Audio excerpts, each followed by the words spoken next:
وما خلقت الجن والإنس إلا ليعبدون ما أريد منهم من رزق وما أريد أن يطعمون إن الله هو الرزاق ذو القوة المتين.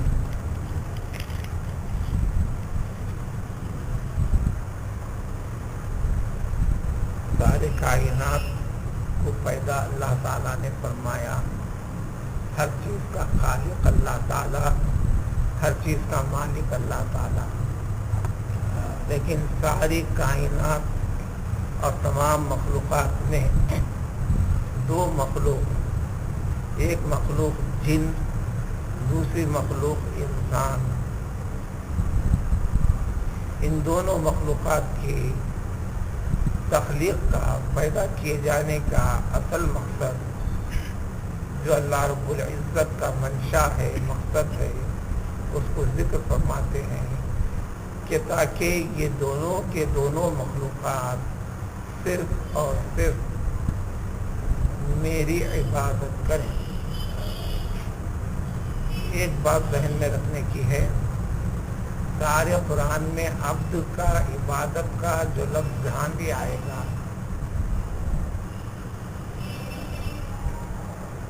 اردو کے لحاظ سے تو عبادت کرنا ذکر کر دیتے ہیں. قرآنی الفاظ کے ترجمے کے لیے اردو میں کا وسعت پیدا نہیں کی گئی. تو حضرت عبداللہ ابن عباس رضی اللہ تعالیٰ عنہ کی روایت کے مطابق جو ترجمان قرآن تھے، قرآن کے تشریح، ترجمہ، مقصد، مقاصد کو بیان کرنے میں سب سے بڑا اور پہلا درجہ حضرت عبداللہ ابن عباس رضی اللہ تعالیٰ عنہ کو ہے.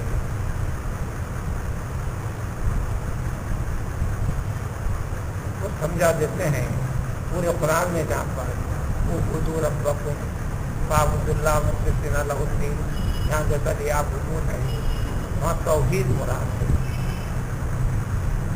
یعنی اللہ تعالیٰ کو ایک جاننا، شرک والے مفہوم سے ہٹنا، خالص عبادت اللہ تعالیٰ کے ہو کر رہنا، اللہ کی پوری طرح غلامی اختیار کرنا، ہر حکم میں، ہر پہلو میں اللہ ہی کو مد نظر رکھنا، یہ مقصد ہے.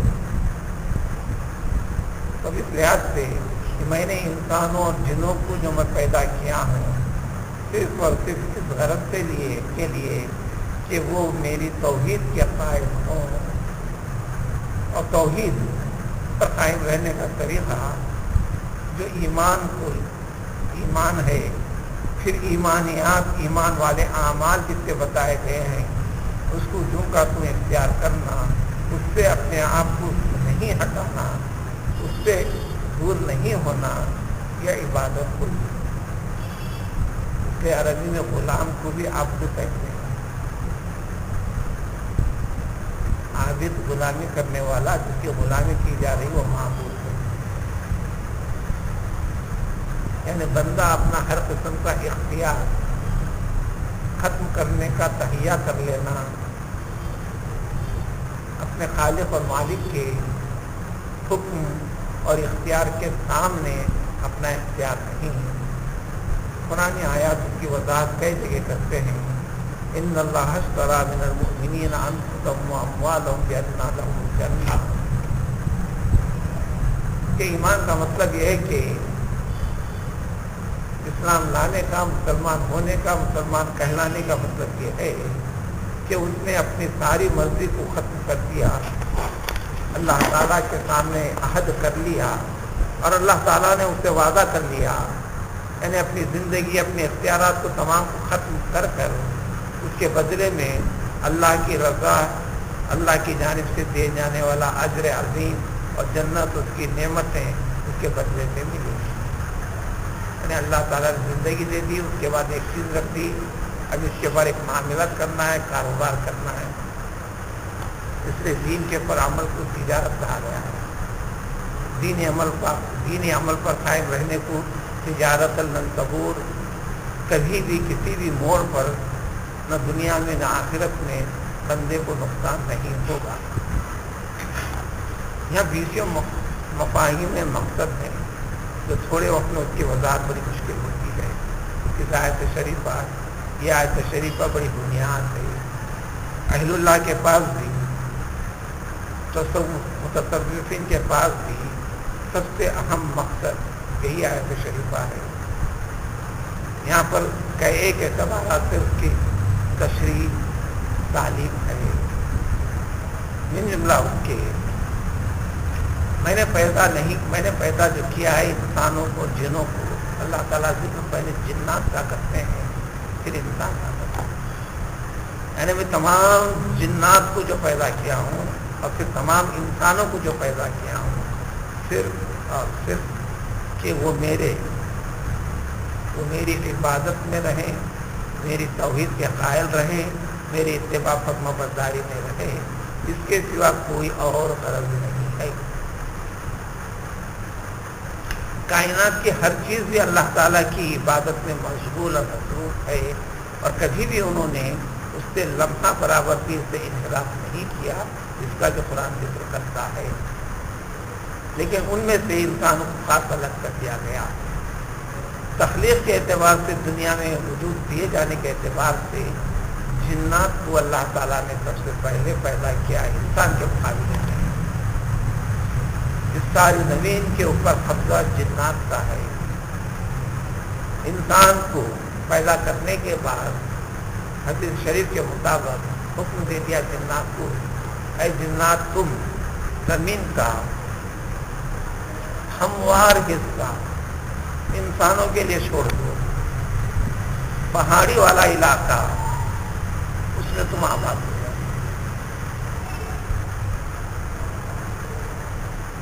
اب انسان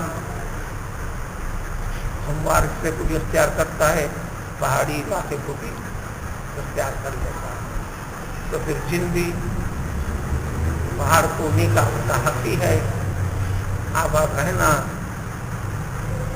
پھر ہموار زمین میں انسانوں کے پاس بھی آ جاتا ہے۔ کوئی گھر ایسا نہیں جہاں جن نہ ہو۔ جن ایک مخلوق ہے، اس میں بھی نیک اور برے۔ انسان ایک مخلوق ہے نیک اور برے۔ انسانوں کو انسانوں سے پریشانی ہے، معاملات کے اندر بگاڑ، دشمنی، ستانا، حق طلب کرنا، چھیڑنا، چھاڑنا، ظلم کرنا، زیادتی کرنا۔ انسانوں کو انسانوں کے ساتھ آپس میں مسئلہ ہے۔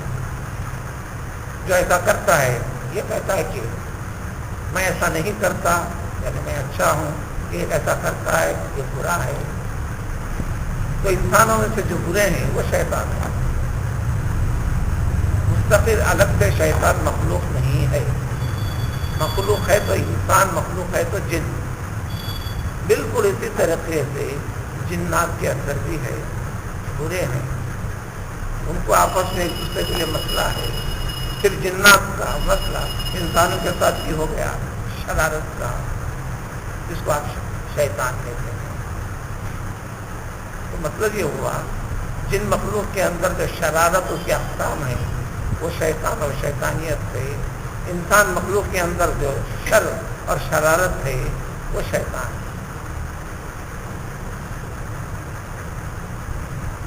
تیسرا پہلو یہ ہے کہ اس میں یہ وضاحت کے ساتھ پیغمبر محمد صلی اللہ علیہ وسلم کے اوپر جو قرآن نازل ہوا، پیغمبر صلی اللہ علیہ وسلم کی پیغمبری انسانوں کے لیے بھی جنات کے لیے بھی برابر ہے، اسی لیے حکم ایک ساتھ ہے۔ مستقل سورہ جن ہے، سورہ جن مستقل کے علاوہ قرآن میں سورہ احقاف میں تفاصیل اور پھر پورے قرآن میں تذکرہ جنات کا ذکر ہے۔ پیغمبر صلی اللہ علیہ وسلم نے تعلیم بھی جنات کی مجالس میں بھی جا کر تعلیم دی، کلام پاک کو پیش کیا، ان کی تربیت فرمائی۔ کہ تربیت پانے کے بعد پھر اس کے اندر تربیت پائے ہوئے اجنہ اپنی مخلوق جنات میں جا کر اس کی تعلیم دیے. اس کی پوری تفصیل سورہ احقاف میں 26ویں پارے کے اندر اس کے اندر ذکر بھی کیا گیا ہے کہ جنات میں جا کر پھر اپنے مخلوق کے اندر یعنی جنات کے اندر کیسے کیسے تعلیم کی, تربیت کی, خلافنا کی.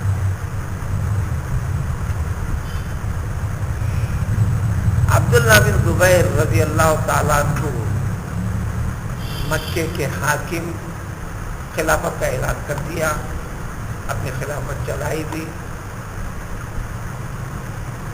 اپنی خلافت چلائی بھی اور اس کے حدود مضبوط کیے بھی, اور اپنی زندگی کے کم و بیش کبھی اوقات کو مکے کے اندر ہی قیام کر کر گزارا.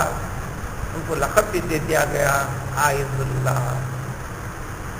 عبداللہ بن زبیر یہ حضرت عائشہ صدیقہ رضی اللہ تعالیٰ عنہا کے بھانجے ہوتے ہیں, یعنی ان کی بڑی بہن حضرت اسماء رضی اللہ تعالیٰ عنہا کے فرزند ہیں.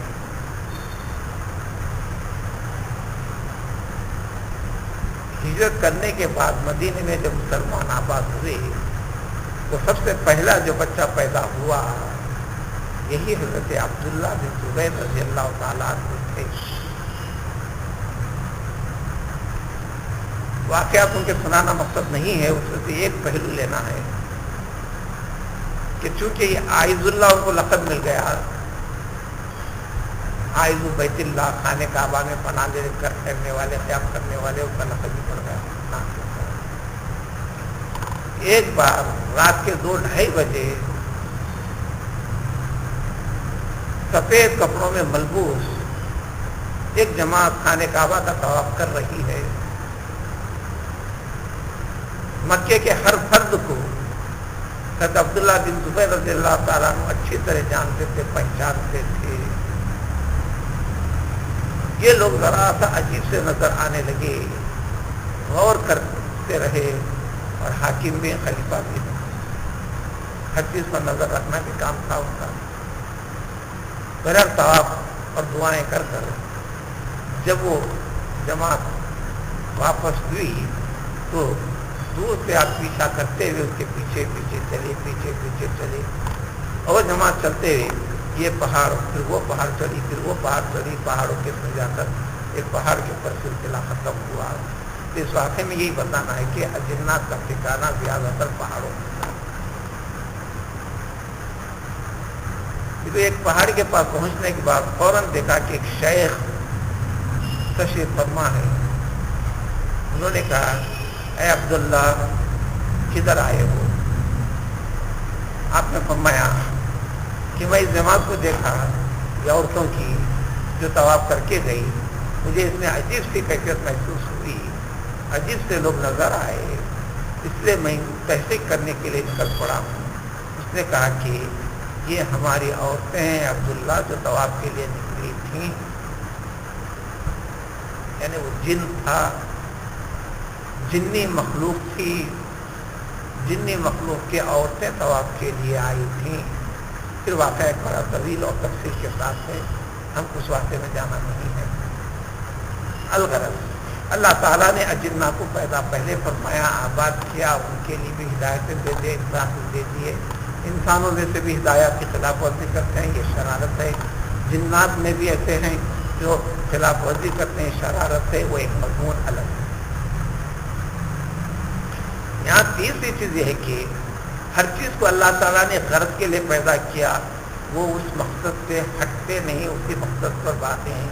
چاند کو لے لو, سورج کو لے لو, ہوا کو لے لو, زمین کو لے لو, درختوں کو لے لو, جس کیفیت کے اوپر, جس فطرت کے اوپر, عادت کے اوپر پیدا کیا ہے, اسی عادت کے اوپر قائم اور باقی نہیں. درخت کو پیدا کر دیا, درختوں کے اندر بھی غور کرتے چلو, اس کے ڈالیاں جھکے ہوئے. ہم تو ہوا چلنے پر ہلتے ہیں, کہتے ہیں ظاہری تو پر ہم کو یہی نظر بھی آتا ہے. جب یہ ڈالیاں جب ادھر سے نیچے سے آ کر کے اوپر اٹھ رہی ہیں, آیت سجدہ قرآن میں جو ہے اسی آیت کے اوپر ہے يتفيأ الظلال عن اليمين والشمائل سجدا لله داخلين. یہ جو شجر اور حجر یہ دراصل جو جھکتے ہیں یہ اللہ رب العزت کو سجدہ کرتے ہیں. ان کا کھڑے رہنا اللہ کی عبادت میں ہے، ان کا جھکنا کی عبادت میں ہے۔ زمین پر پھیلے ہوئے پودے جس کو نجم کہتے ہیں، سورہ رحمان کے اندر والنجم والشجر یسجدان، درخت پھیلے ہوئے، بیلیں پھیلے ہوئے، یہ بھی اللہ تعالیٰ کو سجدہ کرتے ہیں، اطاعت و فرمانبرداری کرتے ہیں۔ کیا انسان تجھے تو اسی کے لیے پیدا کیا گیا، معمول کیا گیا ہے، تو اس کے اندر کوتاہی کیوں برتتا ہے؟ اور وہ سب کرتے ہیں، کبھی خلاف نہیں کرتے۔ تو دو باتیں ہیں، ذرا ذہن کو اونچا اٹھ کر اگر سنیں تو بڑے مفاہیم ہیں، سادے سیدھے مفہوم میں اس کے پورے مفاہیم آتے بھی نہیں، لہٰذا مضامین چھڑے جا بھی نہیں سکتے۔ صرف اتنا کہا جا سکتا ہے کہ ایک تکوینی چیز ہے، ایک تشریعی چیز ہے، یہ نام ہے تکوین، بنانا، پیدا کرنا، وجود بخشنا، کائنات سے تکوینی وجہ سے انسان کو خالق کر بنایا، انہیں ٹھہرتا ہے، چلتا ہے، جھکتا ہے، گرتا ہے، لیٹتا ہے، کرتا ہے۔ تو اللہ تعالیٰ نے تمام مخلوقات کو جس تکوینی کیفیت میں عبادت کے لیے پیدا کیا، اس کے خلاف ہوتا ہی نہیں۔ اس تکوینی کیفیت کے لحاظ سے انسان بھی عبادت میں ہے، اب کوئی فرق نہیں، مسلمان کا کافر کا بلا۔ دوسرا تشریعی ہے، یعنی شریعت کا قرار دینا، عبادت کا طریقہ بتانا، حکم دینا، وقت کے ساتھ جوڑنا،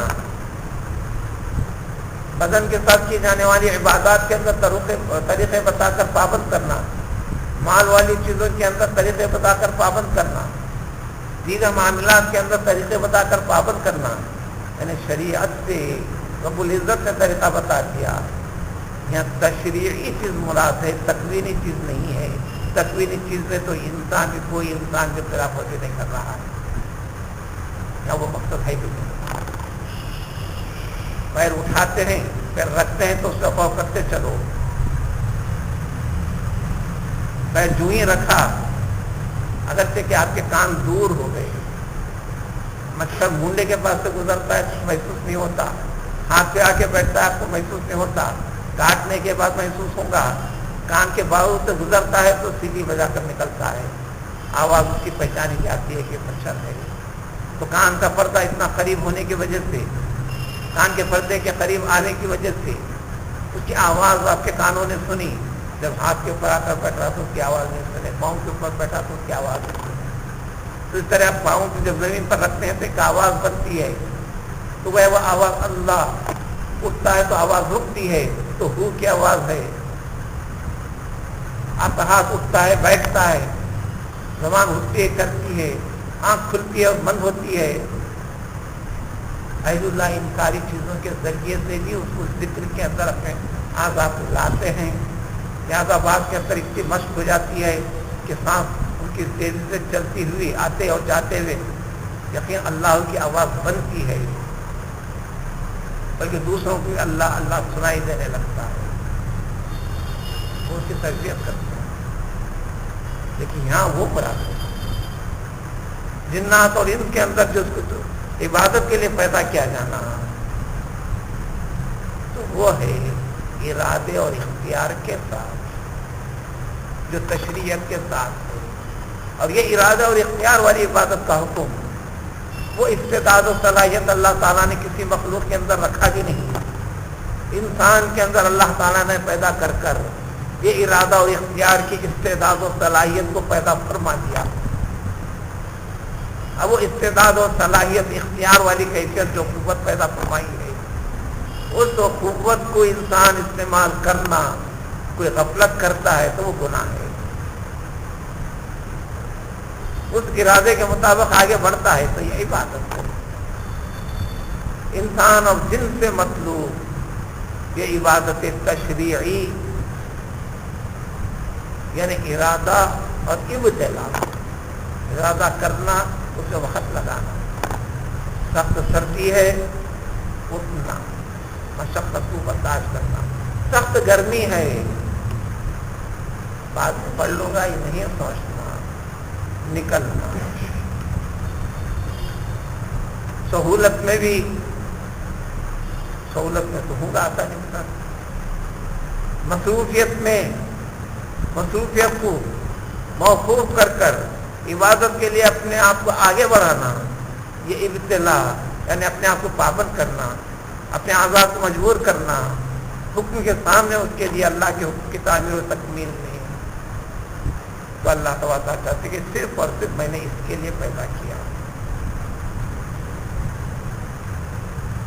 اللہ آتا ہے، بندہ غلام، انت مولانا فانصرنا علی القوم الکافرین، یہی مطلب ہے۔ مولا کے ساتھ جو جڑ جاتا ہے اس کو بھی مولا کہتے ہیں۔ لہٰذا عربی کے اندر چلو، غلام کو بھی مولا، آقا کو بھی مولا، مالک کو بھی مولا، کیونکہ رابطہ دونوں میں ایک دوسرے کے ساتھ ہے۔ اور گھر کا خاندانی فرد جو خونی رشتے سے جڑ جاتا ہے اس کو بھی مولا۔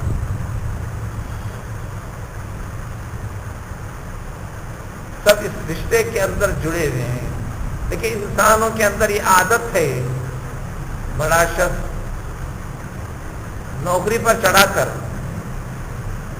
اس کے دن کے چند اوقات 5 گھنٹے 6 گھنٹے 10 گھنٹے 12 گھنٹے کے لیے انسان اس کو غلام بناتا ہے۔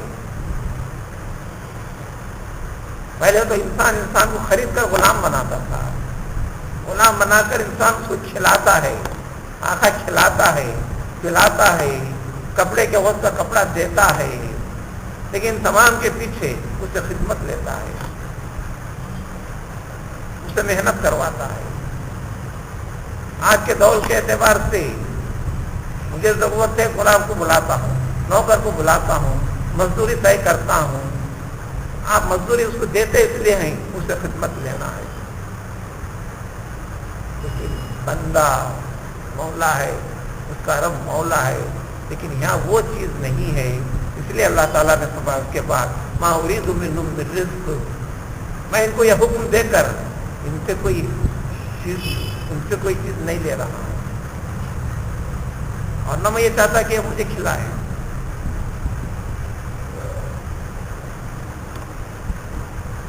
تو میں اس قسم کا مولا تمہارا نہیں ہوں، تو لہذا میں تو تمام کے لیے رزق کا انتظام کرتا ہوں، ہر قسم کی طاقت قوت رکھتا ہوں، مجھے ان چیزوں کو کرا کر ان سے کوئی چیز مجھے لینا نہیں ہے، بلکہ جب یہ کرتے تو میں ان کو دیتا ہوں، عزت بھی عطا کرتا ہوں، کرنے کے پر فضل بھی عطا کرتا ہوں۔ یہ انتہائی اختصار کے ساتھ ان آیتوں کا مفہوم ہے۔ بڑے بڑے معنی و مطالب بڑے اور ہیں۔ سورہ کا اختتام ہوتا ہے، اختتام اس پر کہ سورہ کی ابتدا ہوئی تھی انما توعدون لصادق، جس کا وعدہ کیا گیا ہے وہ حق ہو کر رہے گا، قیامت کا، اٹھائے جانے کا، تم سے حساب و کتاب کے لینے کا۔ اسی مفہوم کی اب سورہ کا اختتام ہوتا ہے کہ اب دیکھو تمہارے گناہوں کا ڈول بہت بڑھ گیا، ایسا ہی جیسا اس سے پہلے کے لوگوں بھی اس سے بڑے بڑے گناہ کر کر، نافرمانی کر کر، عبادت کے راستے سے ہٹ کر، اطاعت و فرما برداری سے غفلت برت کر پیمانہ لبریز ہو گیا۔ ان کے لیے جب جو وقت تھا اس وقت اللہ تعالیٰ کا عذاب و گرفت اور پکڑ آئی تھی، تمہارے بھی وقت آئے گا۔ یہاں لفظ ہے فَإِنَّ لِلَّذِينَ ظَلَمُوا الذُّنُوبَ، ایک ذنوب کو الگ قرآن نے جگہ فَاغْفِرْ لَنَا ذُنُوبَنَا، وہاں گناہ کے معنی یا ذنوب میں ذنوب، ذنوب ایک ڈول جو ہولی کے پر رہتا ہے۔ اب ہماری 20 سال کے اندر زندگی بدلی ہے، لیکن یہ زندگی ابھی دیہات وغیرہ میں نہیں بدلی ہے۔ تو وہ ڈول جب ہوتا ہے، قوم یہاں پہ پانی دیتی ہے، اپنی اپنی باری کا انتظار کرتی ہے، یہ بھر لے گا۔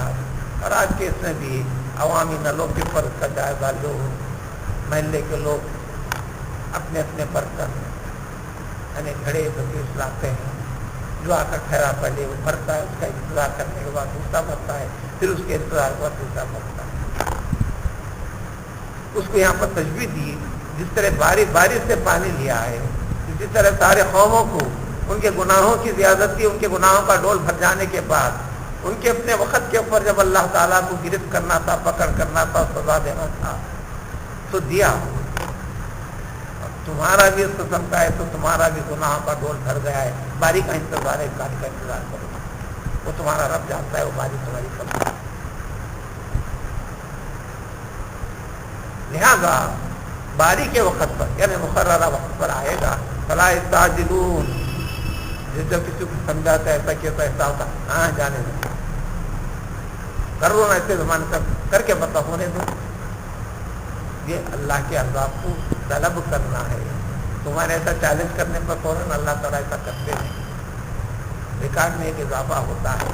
لہٰذا اس قسم کی جلد بازی میں پڑنے کی ضرورت ہی نہیں ہے، تمہاری کسی چیز سے تمہارا رب غافل نہیں ہے، بس باری کا انتظار ہے، یعنی وقت کا انتظار ہے، وقت کی بات ہے، اور جب وقت آئے گا تو سب کچھ ہو جائے گا۔ جب ہو جائے گا فویل للذین کفروا، ایسے نافرمانوں کے لیے ہلاکت کی بربادی ہے، اب بچنے بچانے کی کوئی شکل نہیں ہے۔ جس کے وعدے تمہارا رب کرتا ہے اس کا وعدہ ہو کر رہے گا، چاہے اس حیات میں کسی کے لیے باری ہے کہ اس کو دنیا کے اندر کچھ کرنا نہیں ہے، اس کی موت کے بعد ہی اس کا حساب و کتاب کریں گے۔ کسی کے بارے میں یہ ہے کہ دنیا کے اندر بھی گرفت کرنا ہے، اب آخرت کے اندر اس کی گرفت کرنا ہے، دنیا کے اندر گرفت کر کر دوسرے زندوں کے لیے ایک سبق اور نمونے کے طور پر پیش کرنا ہے، بات بتانا ہے، اس لیے کرتے ہیں۔ ورنہ آخرت کے اندر یہ باری کے ساتھ سارے کے سارے گزریں گے، اور تمام کو اس منزل سے گزرنا ہے۔ اس باری سے بچنے کے لیے اللہ تعالیٰ نے رحم، مہربانی، احسان فرماتے ہوئے ان چیزوں کی وضاحت کر دی جو غیب والی چیزیں جو بعد میں ہونے کی ہیں۔ جو سمجھے گا، خوف رکھے گا، اپنی زندگی کو اس کی طرف موڑے گا اور مائل ہوگا۔